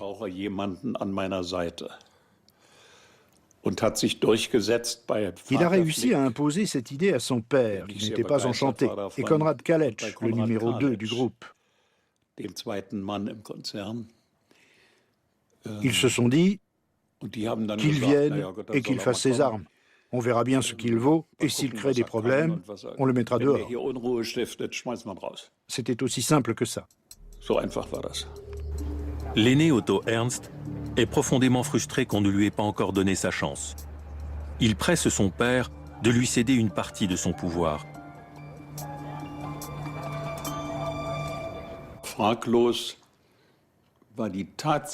Le fait que le père continuait à diriger l'entreprise n'était pas très encourageant pour ses fils. À plus de 40 ans, ils devaient se contenter des miettes que le vieux Flick leur jetait.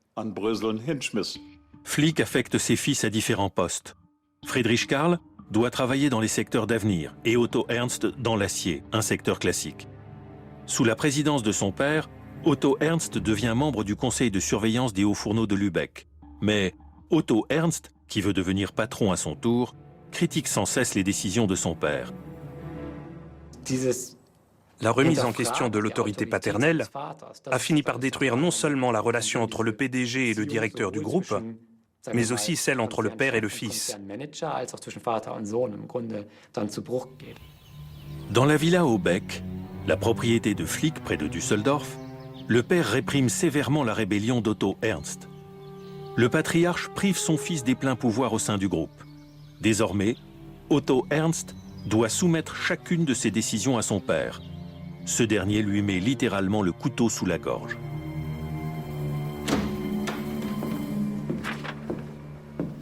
Je peux avoir quelques précisions. Dis-moi d'abord si tu es d'accord. Je vais prendre un conseiller juridique.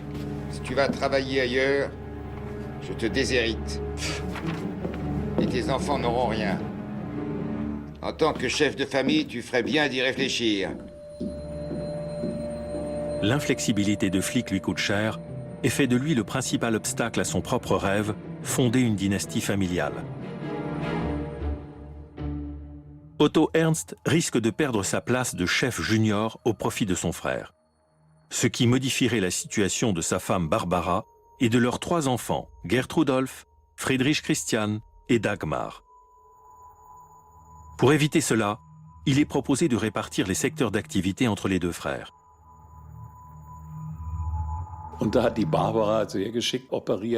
Barbara a très bien manœuvré.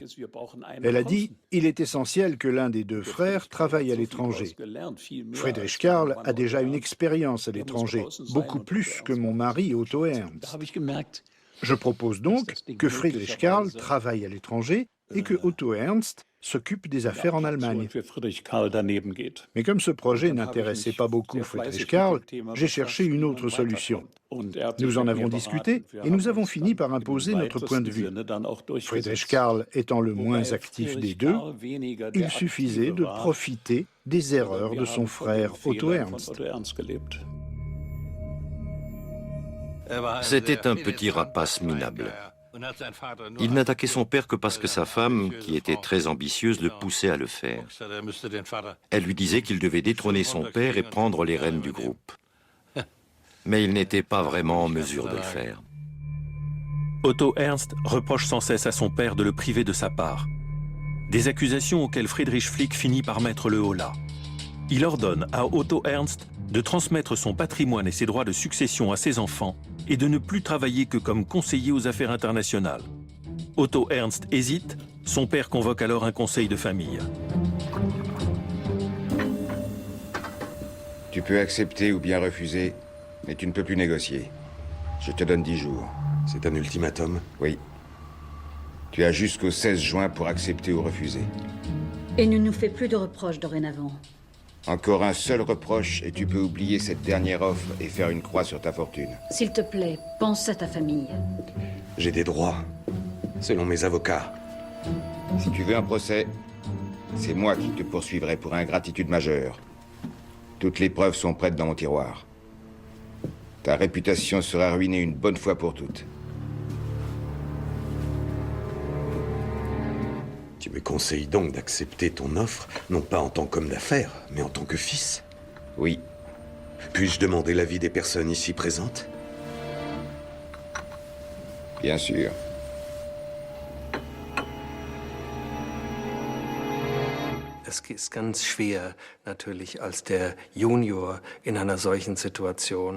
Il est extrêmement difficile au successeur d'accepter qu'une fois de plus, la parole du père a plus de poids que la sienne.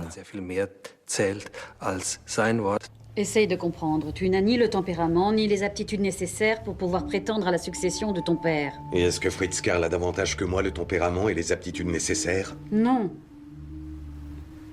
Otto Ernst a toujours été doué, dégourdi et travailleur, mais il a un caractère difficile.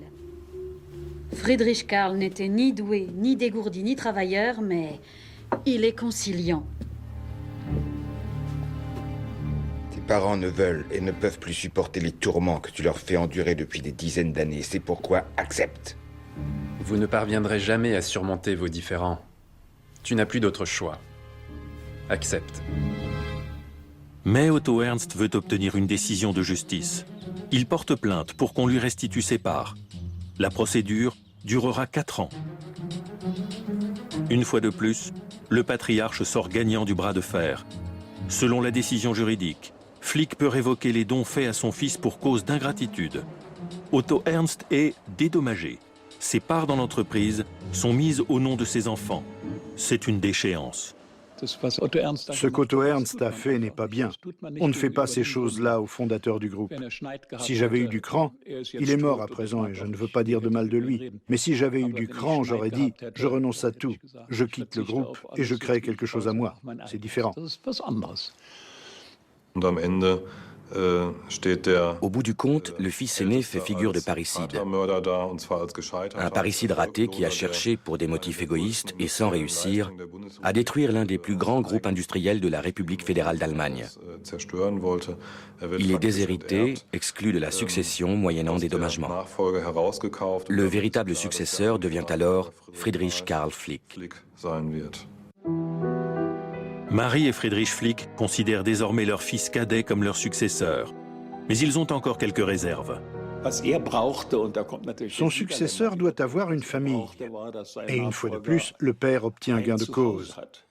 Friedrich Karl n'est pas installé, dans le sens où il n'est pas marié. Friedrich Karl respecte les vœux de ses parents. En 1964, à l'âge de 37 ans, le successeur de Friedrich Flick épouse Helga Reinbold, une jeune femme de 21 ans.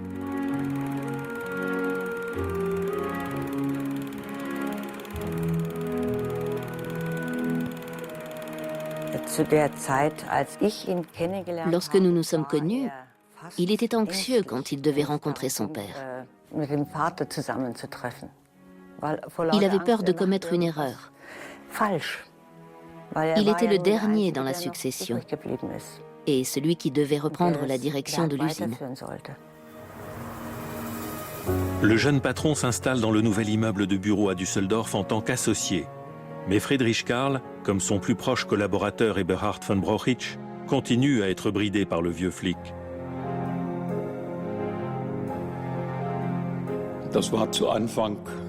Au départ, ce n'était pas très intéressant pour moi. Il était assis dans son bureau avec Konrad Kaletsch et les responsables des autres sociétés qui faisaient leurs rapports. Ensemble, ils décidaient de la politique de l'entreprise. De temps à autre, il restait quelques miettes pour nous, mais ce n'était pas grand-chose. Friedrich Flick règne toujours en maître absolu, mais il vieillit. Il a de plus en plus besoin du soutien du fidèle Konrad Kaletsch. Flick était l'homme qui avait les idées, et mon père celui qui les mettait en œuvre. C'est lui qui nouait les relations avec les banques. En fait, il était beaucoup plus connu dans le milieu que le vieux Flick. Konrad Kaletsch ne s'occupe pas seulement des contacts avec les banques et les patrons, il gère aussi le financement des partis pour le compte de Flick. Une pratique qui a fait ses preuves. Dans les années 50, les partis et les dirigeants de l'économie mettent en place un système de financement occulte des partis. Ils versent régulièrement des dons à tous les partis, sauf aux communistes. Afin d'éviter tout lien direct entre les donateurs et les bénéficiaires, et pour que l'industrie ne finance pas un parti spécifique, on a créé la SV, une association chargée de collecter les dons. La SV devient une entreprise de blanchiment de dons. Ces financements illicites ne dérangent ni les industriels, ni les partis, et encore moins Flick. Il était impensable de ne pas le faire. Nous devions le faire. Je vois encore Fritz Berg arriver dans le bureau de Friedrich Flick pour lui demander plus d'argent. Fritz Berg, industriel et patron de la SV, figure parmi les invités au 80e anniversaire de Friedrich Flick. Tous les hauts dignitaires et ministres sont venus honorer le vieux Flick en ce jour mémorable.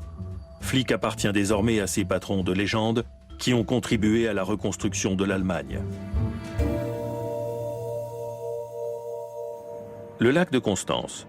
C'est ici qu'en 1966, Friedrich Flick se retire après la mort de sa femme, Marie.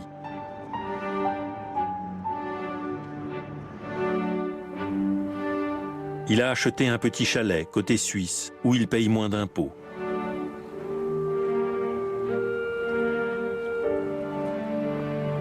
Hier haben wir noch solche kleine Stückchen Post. Ist nicht viel. Depuis son petit bureau, Flick continue à gérer la maison mère de Düsseldorf. Il a près de 90 ans et il est presque sourd, mais il exige qu'on lui soumette tous les documents. Il était sans doute un peu handicapé par son âge. Mais mon père lui soumettait toutes les décisions importantes. Ils se réunissaient pendant des heures à Kreuzlingen pour essayer de le convaincre. Puis ils attendaient qu'il donne son accord.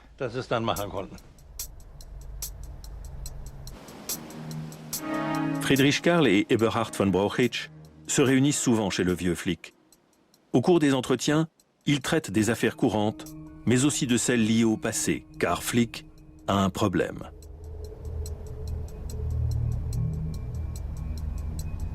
Pendant la guerre, des millions de travailleurs forcés ont fait tourner l'industrie allemande dans des conditions inhumaines. Flick employait des dizaines de milliers de travailleurs forcés. Beaucoup sont morts au travail. Après la guerre, un petit nombre de travailleurs forcés demandent des dédommagements. Mais durant des années, Flick reporte les négociations. À présent, il veut les rompre définitivement. Il nous a littéralement menés par le bout du nez. Ses représentants disaient toujours « Il faut qu'on se rencontre, il faut qu'on en parle. Nous avons encore quelques questions. Vous devez nous envoyer d'autres documents pour prouver que nous avons dirigé ce camp de travail et que nous l'avons réquisitionné. » On devait commencer par présenter des preuves pour étayer nos plaintes, indiquer le lieu, la période de travail et les conditions du travail forcé. Pendant le procès de Nuremberg, Flick disait « Rien ne pourra jamais nous convaincre que nous sommes des criminels. » Et à la fin, il disait toujours la même chose. Rien ne pourra jamais nous en convaincre. C'était l'homme le plus riche d'Allemagne. Il a donné des millions à ses playboys de fils, mais pas un cent aux travailleurs forcés qui avaient survécu et qui l'avaient aidé à bâtir sa fortune. Friedrich Flick est têtu et imbu de lui-même. Il niera, jusqu'à sa mort, toute responsabilité dans les crimes nazis. Une attitude qui continue à donner du fil à retordre à ses petits-enfants. Friedrich Flick meurt en 1972. Fidèle à sa région, la Rhénanie du Nord-Westphalie, il est inhumé dans sa ville natale à Kreuztal.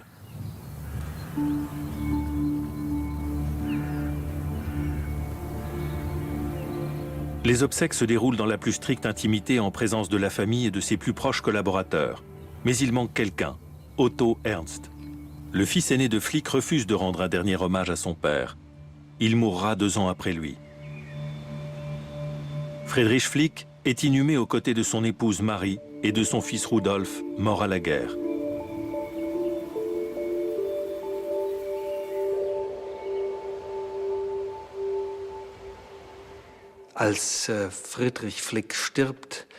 À la mort de Friedrich Flick, les cadres dirigeants du groupe sont déjà tous très âgés.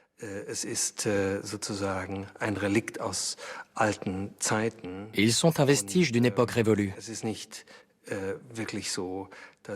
Et l'arrivée de Friedrich Karl Flick ne laisse guère présager d'un nouveau style de direction.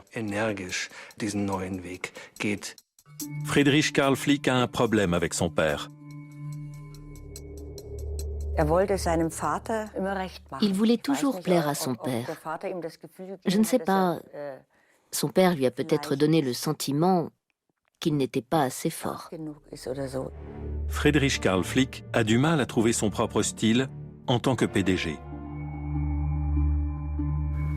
Gut, die Führungsmethode, die innerhalb des Konzerns soll in etwa dieselbe bleiben. Auf die Tagesprobleme muss man natürlich eingehen. Und sicherlich ist man nicht schlecht beraten, wenn man in dem einen oder anderen Fall daran denkt, wie der Vater Flick jetzt entscheiden würde, wenn er die Entscheidung zu fallen hätte. Il n'avait aucune conscience de sa propre valeur. C'était un homme, je ne veux pas être trop négatif, car à sa manière, il pouvait être extrêmement chaleureux et charmant, mais je crois que toute sa vie, c'était un homme qui avait le sentiment de ne pas être à sa place. Flick n'aime pas Düsseldorf. Il préfère Munich, où la vie est légère et où il passe des soirées arrosées en joyeuse compagnie. Il allait à la brasserie Franziskaner avec James Graser, le playboy de Munich, que Friedrich Karl aimait beaucoup parce que c'était un grand fêtard. Il avait de nombreuses manies. La bière devait être servie dans de petits verres, comme dans le nord de l'Allemagne. Et les verres vides devaient être immédiatement débarrassés. Il faisait alors un geste comme pour chasser les mouches. Dès la première gorgée, il fallait le resservir. Puis il se mettait à la batterie avec des copains. Et on passait un bon moment.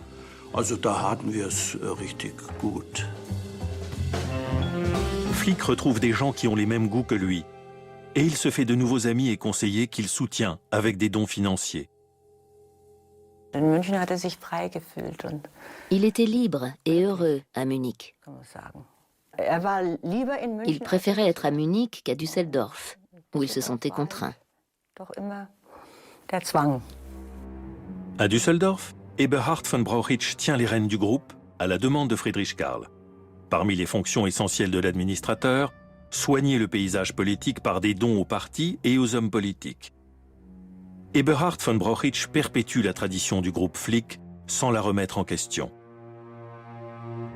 Que les hommes politiques fassent leur travail. S'ils le font dans l'esprit démocratique, ils recevront de l'argent, ainsi que leur parti.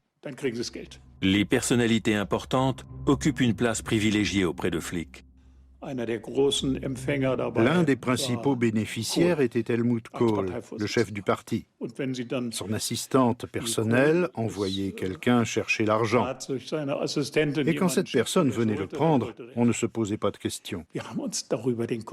Ce n'étaient pas des gens que nous avions choisis. C'étaient des représentants de l'État démocratique.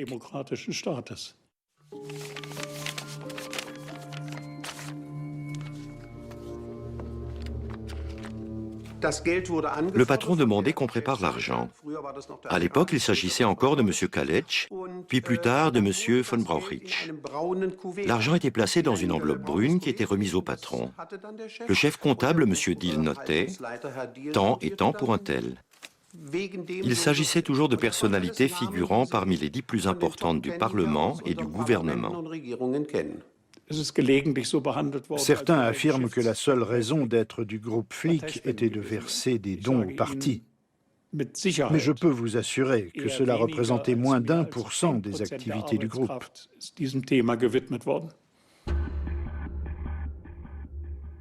Il s'agit surtout d'assurer l'avenir du groupe. Pour rester compétitif sur le plan international, il faut moderniser les usines. Les sites de production et le siège nécessitent une direction et des stratégies modernes. On avait un problème structurel, car il fallait réaliser d'importants investissements aussi bien dans le secteur du fer et de l'acier que dans celui du papier et de l'industrie chimique. Et pour obtenir des liquidités, on a vendu Daimler. Daimler-Benz n'est pas n'importe quelle entreprise, mais le symbole par excellence du miracle économique allemand.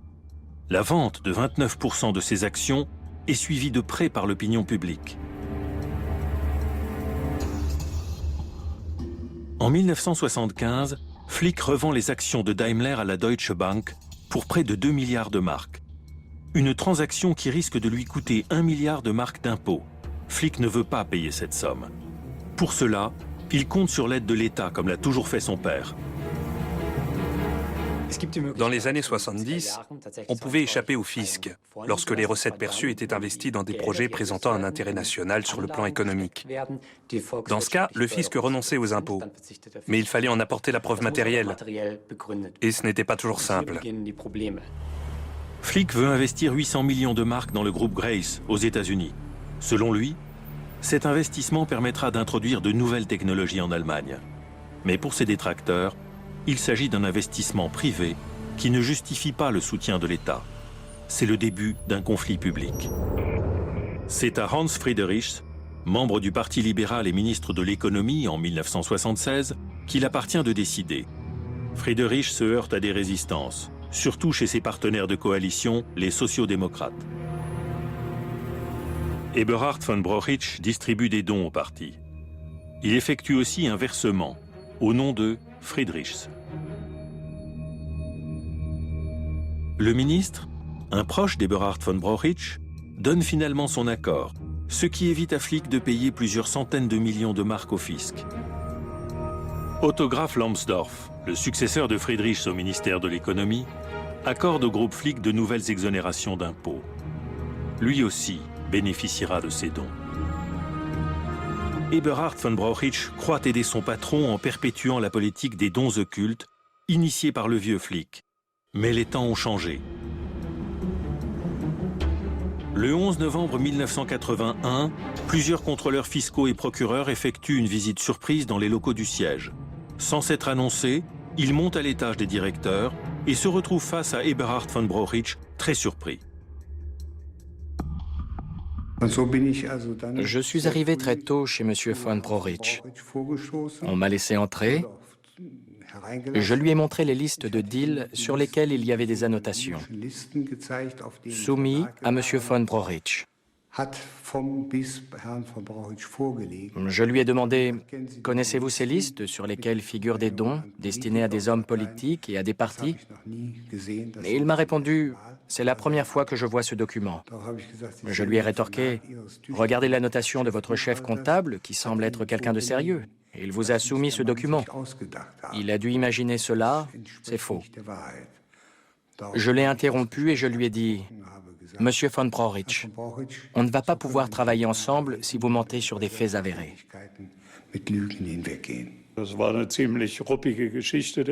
C'était une histoire sérieuse, car il menaçait de nous mettre en détention provisoire, surtout moi, si je ne leur expliquais pas tout ce qu'ils voulaient savoir. En 1982, le parquet de Bonn ouvre une information judiciaire contre Friedrich Flick, Eberhard von Brochich, Hans Friedrichs, le comte Otto Lambsdorff et d'autres encore pour fraude fiscale, corruption et vénalité. C'est le plus grand scandale de l'histoire de la République fédérale.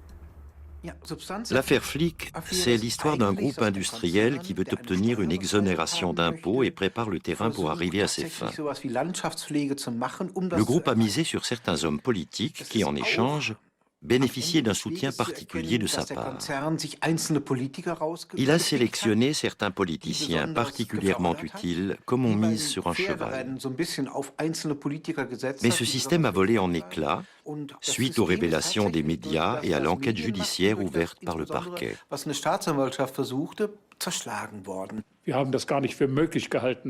Jamais on n'aurait pu imaginer alors que ce système de dons au parti, qui a fonctionné jusqu'à la fin des années 70, pourrait être remis en cause.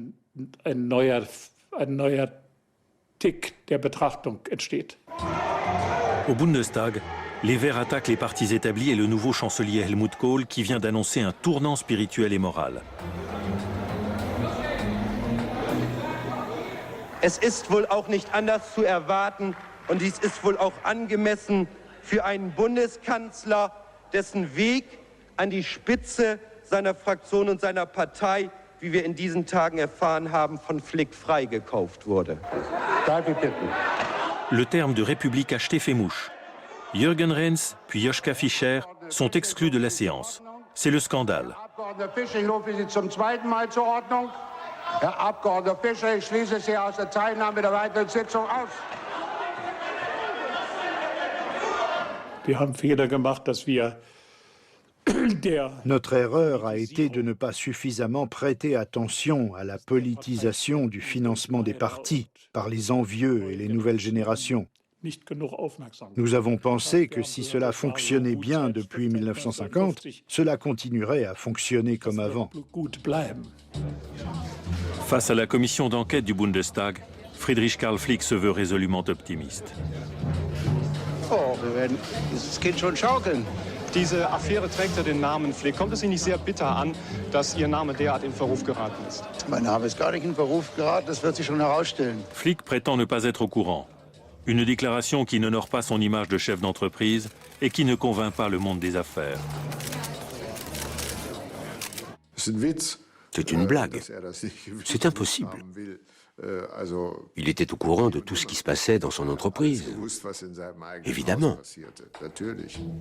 Eberhard von Brochich endosse l'entière responsabilité. Il est condamné à 2 ans de prison avec sursis pour fraude fiscale. Les 2 ministres, eux, s'en tirent avec de petites amendes. Quant à Flick, il s'en sort indemne et se remplit les poches. Après s'être séparé de ses directeurs, il vend le reste du groupe à la Deutsche Bank pour 5 milliards de marks. 15 ans à peine après la mort du vieux Flick, le groupe disparaît. Ce qu'il faut retenir, c'est que pour lui, il était concevable de vendre le groupe.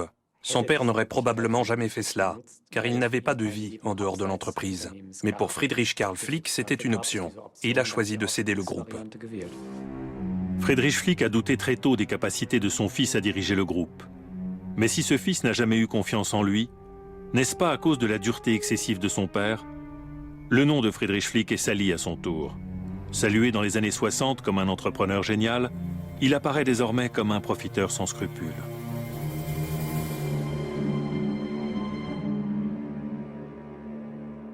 Pour payer moins d'impôts, Friedrich Karl se retire en Autriche avec ses milliards. Il séjourne souvent dans son pavillon de chasse en Styrie.